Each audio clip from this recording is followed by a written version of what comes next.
Hey, Keanu, looking at the tape of East Carolina, they got a pretty prolific quarterback that has some big game experience over his college career. What do you see from him? What are the keys to slowing him down?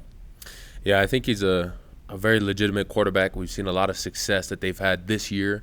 We recognize that not just him, but I think he has a really good core of wide receivers that he's able to stay connected to. I think that's latched onto his experience, is his understanding and connection to those receivers.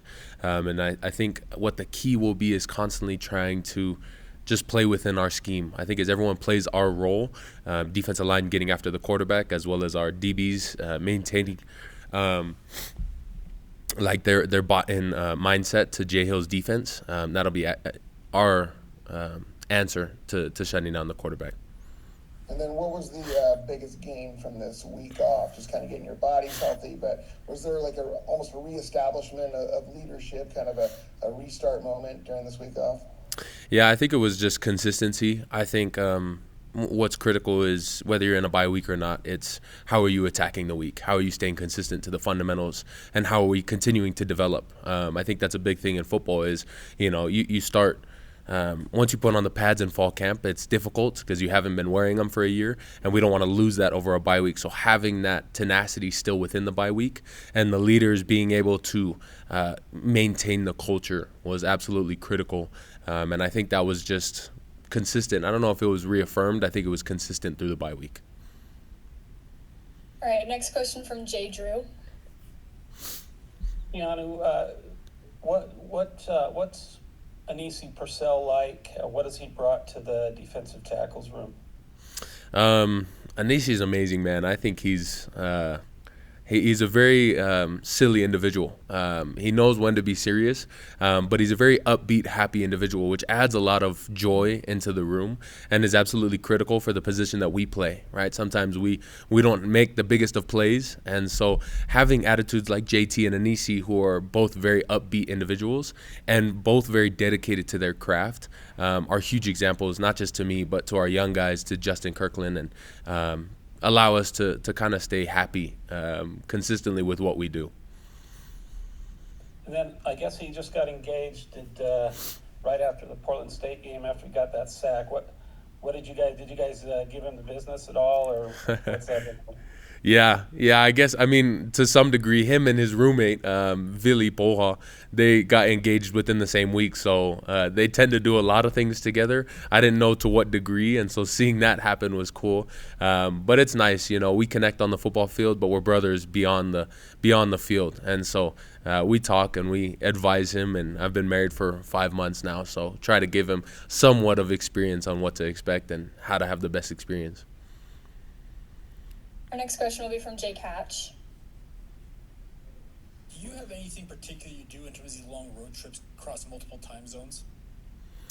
Not really. I think I try to just treat it the same. I think sleep is critical. I think sleep is the most important thing for recovery, for keeping your mind fresh, and those things that are critical to performing well.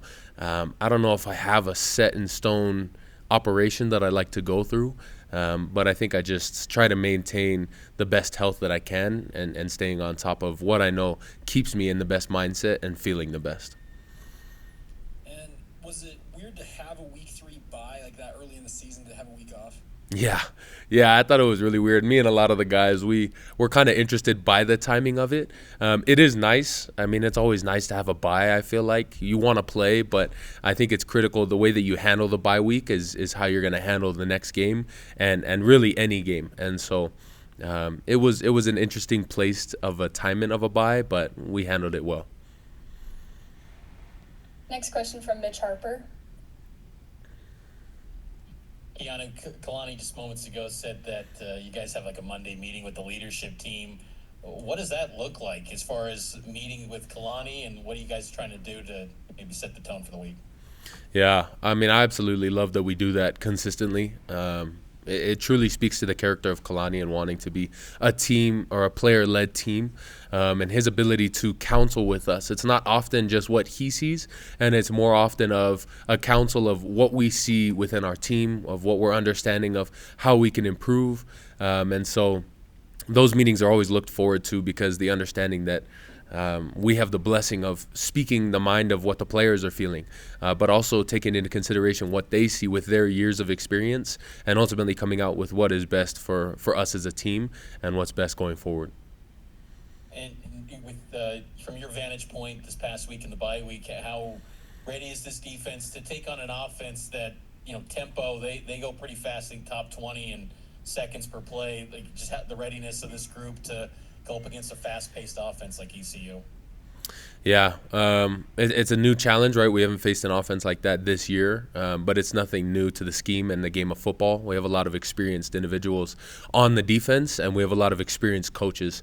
And so within what we practiced over the bye week really has helped our minds to be prepared to think critically in short amount of time, but also just to keep our lungs up so that we can go within that drive. But obviously we understand that within tempo offenses, if we're able to shut down the plays themselves, then we prevent them from being able to do tempo. And so within that, we're just maintaining our defensive scheme and doing the best that we can. Next question from Kyle Ireland.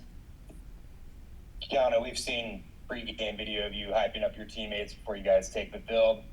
When you give the messages like that to the team, when you're sharing your thoughts and feelings, are those things that you come up with just on the fly in the moment, or are those messages that you've thought about throughout the week about things that you want to tell your teammates before you guys play? Kind of both. That one, I think I was a little bit more I wasn't ready for that one, which is nice because I felt like, by the gift of the Holy Ghost, I was blessed to be able to carry those words to my teammates. Unfortunately, some of those words maybe were not gifted by the Holy Ghost, and I should have been wiser with those things. But I try to just always keep my mind sharp. I think that's critical as a defensive player and as someone who has been blessed to be entrusted as a leader on this team. It's critical for me to understand and have the awareness of my team and what is critical to bring to remembrance within their mind right before games and stuff like that. And so I just try to stay mentally aware and sharp as I can. So when the time comes, I'm able to kind of bring out the best within them. Next question with Darnell Dixon. Hi, Keanu. I was asking a question about situational substitution from Kalani. I'm asking you the same thing. You guys do quite a bit of that. You guys are running on and off the field between plays.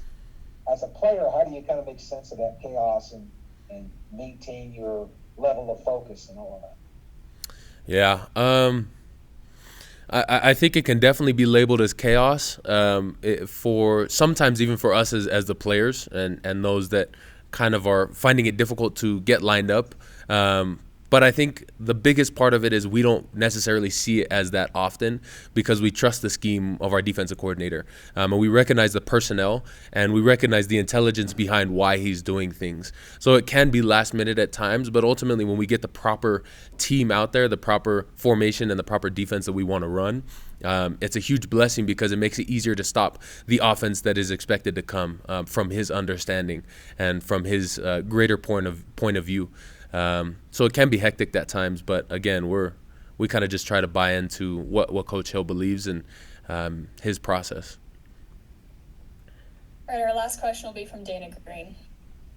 Keanu, I know it's only 2 games, but when you look at the stats and say the defense has only given up 3 points, no touchdowns in the first 2 games, how much pride do you take in that, and how much are you looking forward to maybe keeping that streak going? Yeah.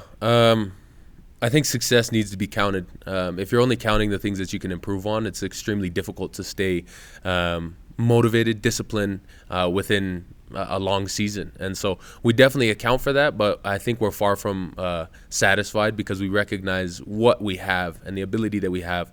I think another part of the pride that comes with that is that it was at home, right? We take a lot of pride in playing in front of our crowd in our stadium. And so that's where a lot of that confidence maybe comes from and pride. But I think again, we're extremely blessed to be able to be in this position, but we're far from content because I believe that we can do this consistently over the basis of 12 games. All right, thanks, Keanu. Yeah, thank you.